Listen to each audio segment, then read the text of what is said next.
Breaking down leadership types and best practices presented by Hub City Tech. We're about to dive deep into the game of leadership, but we're breaking it down in a real way, from the boardroom to the block.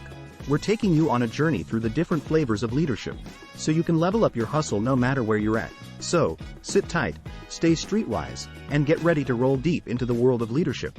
But this time, in a way that keeps it 100.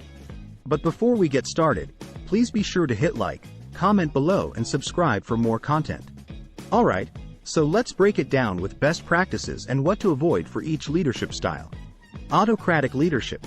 This style is like being the big boss, where the leader's in control and makes all the moves. Best practices include making quick decisions and maintaining order in a crisis. But it's best to avoid micromanaging too much, stifling your team's ideas, and letting morale hit the ground. Transformational leadership. This one's all about being the motivator in chief, inspiring the squad with big dreams and pushing them to reach new heights. Best practices include being that inspiration, pushing for innovation, and fostering a positive vibe, but it's best to avoid getting too caught up in your own dreams, forgetting about the daily grind, and being all talk and no action. Servant leadership.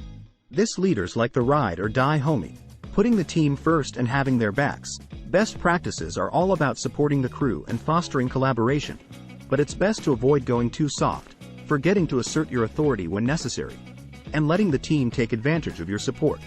Laissez-faire leadership. It's like being the laid-back OG, giving the squad freedom to make their own moves and decisions.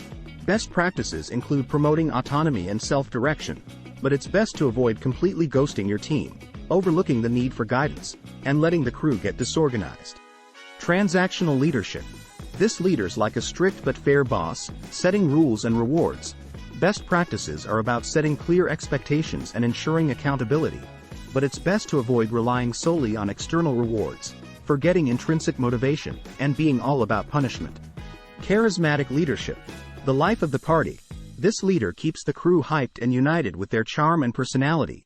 Best practices are about inspiring through charisma and creating a dynamic work environment, but it's best to avoid manipulating your peeps, letting charisma lead to overconfidence, and being all show and no substance. Democratic leadership. It's like a roundtable discussion, where everyone's got a voice.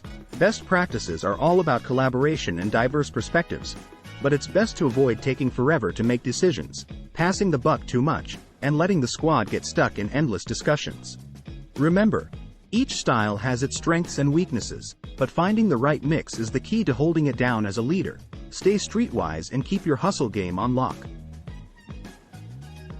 Make that money, boss. Thanks for watching. Don't forget to hit like, comment below and subscribe for more dope content.